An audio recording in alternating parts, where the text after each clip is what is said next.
Hey, welcome back to BIV. Today, we are the daily business news show from BIV newspaper and BIV.com. And I'll say BIV once more because I'm BIV reporter Tyler Orton. I want to thank everybody for joining us on the show because of this week, we are continuing with our Women in Business podcast series. And we're going to have a discussion about changing culture in the workplace. I think it's a very important thing to do right now. And most importantly, I think we can have a discussion about the tangible ways that offices and organizations can go about changing these ongoing issues. So with us today, we have a BC business leader who can offer some unique insights into ways we can communicate and bring about those real changes that I'm talking about. With us, it's Jessica Nordlander. She is Chief Operating Officer of the tech company Thoughexchange. It's been weathering the pandemic quite well, and I think we can get into that in just a moment. But first, I just want to say, Jessica, thanks for joining us on the show. Thank you so much. Great to be here.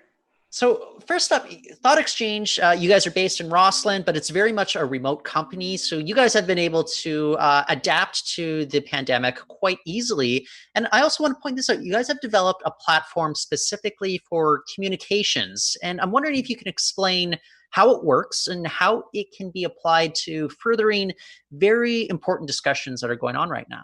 Yeah. It's interesting you bring up the us being remote. So it's we've actually been a remote first company, but still have had offices for the people that have wanted to go to them. So I think that something that all companies have been recognizing since the pandemic is that people and individuals have different needs, right? For some people, working from home is a fantastic solution. They don't have to do the commute, and it works better for them. Whereas for other people, their homes weren't really set up to work from home. Like younger people have smaller spaces to work out of. Some people have kids at home. These days, most people have their kids at home. So like some people have actually appreciated being able to go to an office. So I guess we've always had the approach that the individual knows where they do the best work and have offered kind of both offices and work from home opportunities. But since we were set up to make it possible for everyone to work from home, the shift for us was probably less painful than what it was for most other companies. Moving forward, like obviously you guys have been able to weather this pandemic quite well. And I think a lot of companies are depending on you guys as well to engage in a lot of discussions. And tell me a lot about how you guys are able to help them out with the platform that Thoughexchange has developed here. Yeah, so our product is a software that we talk about it as being it makes it possible to scale conversations. So you and I are having a conversation now where we talk back and forth, and I listen to you and you listen to me, and we come with our input, right? That type of conversation gets pretty difficult to have as you get up to tens or hundreds or thousands of people. Like, how do you have a quality conversation about matters, like things that matters, with hundreds or thousands of people without getting into issues like the loudest voice in the room and the people that are always getting heard, like those types of things, right? And how do you make sure that you value an idea for its merits versus who the idea actually came from, right?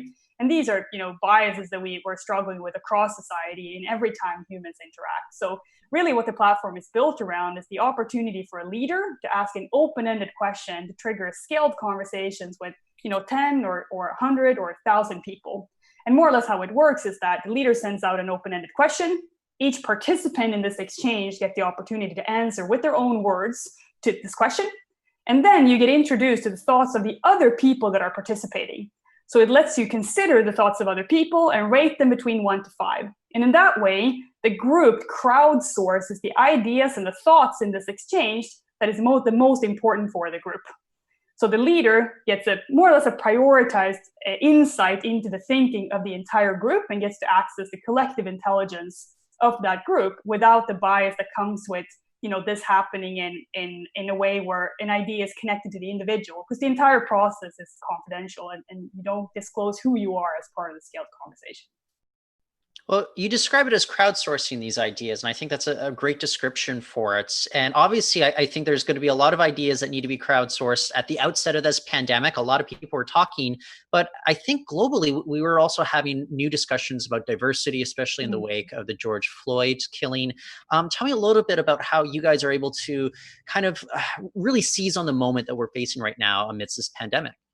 Yeah, I think that I like to think about, the conversations that people have, regardless if it's conversations between two individuals or if it's conversations that needs to be had in bigger groups of people's like companies or school districts or communities, right? That they all fit in some kind of hierarchy of trust, right? So, if you walk into my office and you're one of my staff members and I can tell that you're hurting from something, I would start with asking you how you were doing, right? And is there anything I can do to help you? And I try to have those conversations with you before I, lean into conversations like, so how can our organization get out of COVID more successfully? Or what's possible for our company if we just are a little bit more innovative, right? So I think a lot of the conversations that we're seeing really progressive leaders have right now around these topics is that they start at with meeting people where they're at. And a lot of people, in society and also in companies are distressed right now. They feel unsafe. They're worried about losing their jobs. They feel that society is stacked against them. Like there's a lot of inequalities in society, right? So if you're going to have these conversations as leader, we see that the most successful one starts at building the fundamentals level of trust by being able to start conversations in group about how are we collectively doing here? What can the company, for example, do to help you with the situation that you're in? And by unleashing that conversation and building trust, you can then start moving up in the hierarchy of actually starting to become more creative and solution oriented to the things that the company might have to do to survive, for example. So especially when it has to do with issues around inequality, I think you need to start addressing people's general feeling about being safe and building trust before you can move on to, okay, what do we actually need to do?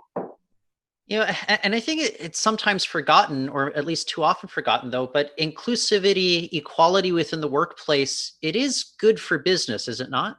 Oh, absolutely. I think that, 20 years ago, I think it was maybe still seen as a thing that, good people did because it was seen to be something good in the world. I think that now there's enough research out there that points to, the performance by more diverse teams and more diverse companies and organizations and how they outsmart and outperform companies that are not less diverse and inclusive. So I think that the research is definitely there these days.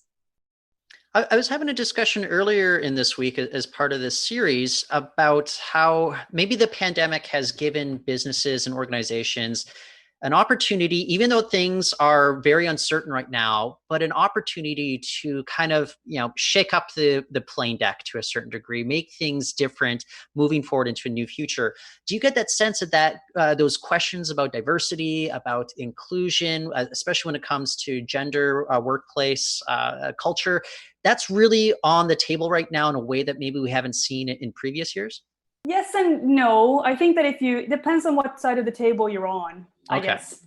I think that if you ask women or people of color if these issues have been on their minds forever, and if they've been top of minds for those people forever, I think people would say yes.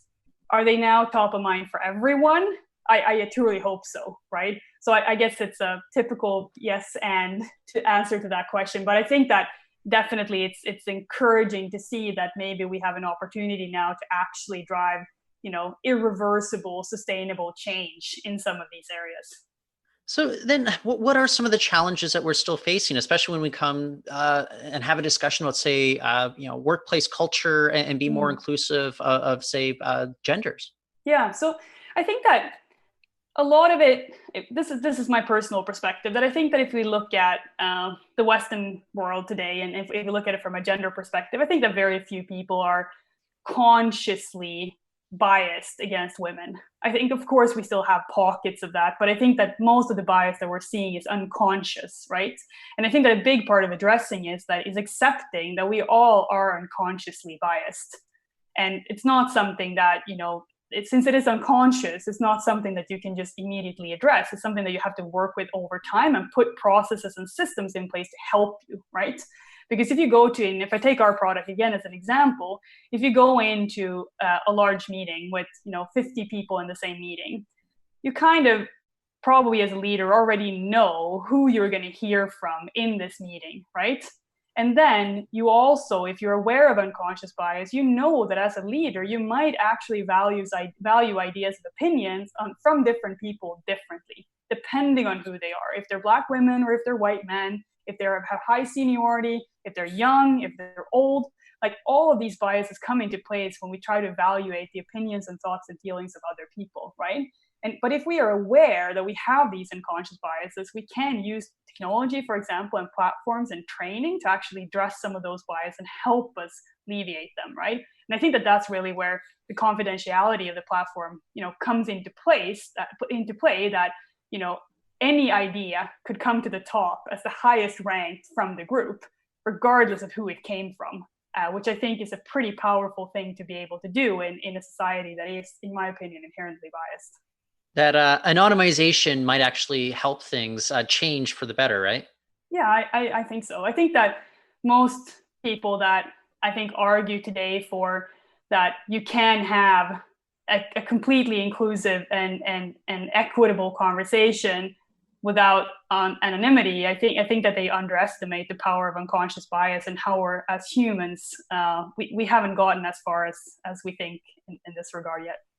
I've been discussing this with business leaders for, I would say, 7 or 8 years now. I think there's more realization in the business world that we need to address this. But just with regard, one of the constant things I hear, consistent things though, is just this need for communication and mentorship as well.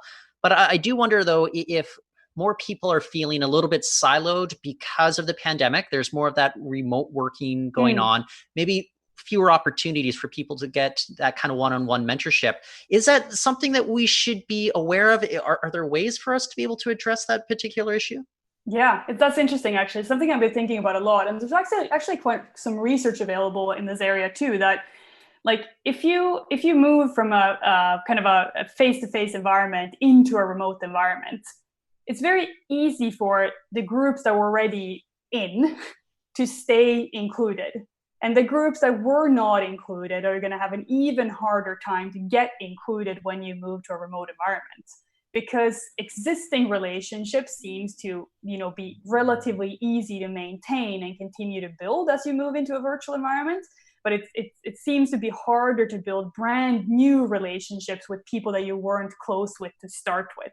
And I think that this might mean that groups that were potentially a bit marginalized already will have an even harder time to actually, move the needle on getting more included or including them more. So as a company, you need to be super intentional here. You need to be aware that this is an actual problem, because if I take as an example, if you in a physical office space, if I as a woman, I walked by a boardroom and I saw that, like, I think I should be in that meeting. It could be an easy thing to me to actually, knock on the door physically and insert myself in this meeting if I felt that that was a thing that I could do, right? In the virtual space, identifying the spaces where you're not included is incredibly difficult, right? Like, how do I know about the things I don't know about? Whereas in the physical space, it's at least easier to identify and if you're not being included. So that's just, there's many different levels of complexity to this, but I think that this is something that companies need to be very aware and very intentional of. So I think the programs like that and any type of activity that you're doing in this area is going to have to be intensified and designed for the virtual world, because you're not going to be able to rely on some of the things that you were able to rely on when you were in an office space. Do you get the sense that there are certain sectors or maybe certain kinds of businesses that are more willing to recognize a lot of these things, such as unconscious bias, or just the need to, make sure that the workplace culture is more equitable? Good question. I'm not sure I want to generalize across industry sectors. I think that some sectors are more diverse to start with already today. Like, we have some sectors that have had high female, high level of number of females and good gender equality between women and men, for example, for a long time, right? And then we know that there's a lot of industries there that are still struggling. So that's, I guess, an interesting way of looking at it. It's like, okay, if you were already pretty good, then you're probably just going to get better and better. But if you weren't very good, it's going to take a lot of hard work now to catch up and try to become, okay, right? So I think it is often what you see in companies is that it's a self-reinforcing spiral, right? Like, as soon as you get some diversity, you see that additional diversity gets easier and easier and easier to build. I think that often you see that, for example, companies with a high level of females in the executive teams also drive higher levels of other types of diversity in the companies. So I think that there's some self-reinforcement that's happening there for sure. Well, the other thing I think is interesting, though, is especially when we're talking about like proper communication channels and all that, but some companies, maybe they think, hey, I've struck a committee, we're making things more diverse, and maybe there's the risk of, maybe just tokenism, taking hold as opposed to real change. Is that something that companies also need to be aware of? That's, just kind of slapping a Band-Aid on things might not necessarily institute, long-term change within their organizations? Yeah, and I think that this is like the difference between diversity and inclusion, right? Like you can for sure be diverse without being inclusive.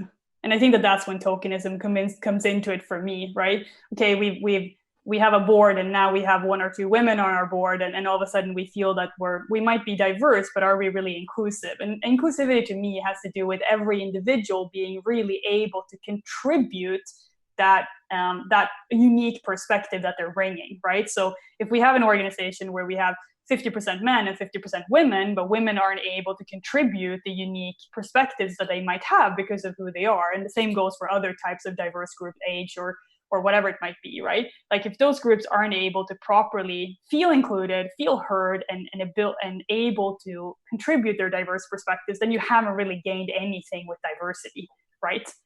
So I think that the contribution piece here from those groups is incredibly important. Yeah, sometimes I'll get, say, press releases from companies touting how diverse they are, and then I'll take a look at their leadership page, and it looks very monolithic in terms of who's in the C-suite, for example. Yeah. Is that something that, I don't know, we have to make sure that it is kind of representative, from top to bottom as well? Yeah, I think so. I think that, yeah, again, diversity is in the different levels of the company is important, but it's like inclusivity is as well, right? Because I think that if you only make traction on diversity, even if it is at a senior executive level, but the people that are seen as coming from diverse groups aren't able to participate their ideas, then you're not going to really get the benefit. And as I said again, like then it becomes tokenism regardless on what level of the company it is. Like real inclusion to me has to do with those individuals being able to contribute those perspectives. And if they don't feel like they can do that, for example, by feeling that they're constantly being judged differently, or their ideas that they're contributing are they're evaluated in a biased way, or whatever it might be, right? Like then you're not going to get those benefits of having tried to create a diverse organization. Well, I appreciate you taking the time to kind of bring these ideas more to the forefront. And you guys over at Thoughexchange, I mean, it's part of what your raison d'etre is at this point. And so it's just kind of a cool thing that's going on here in British Columbia. But Jessica, thank you again for joining us on the show. Thanks so much. Take care. That's Jessica Nordlander. She is the Chief Operating Officer at Thoughexchange, and that's it for the show today. I'm Tyler Orton, and if you're interested in more interviews, more stories, you can go to biv.com.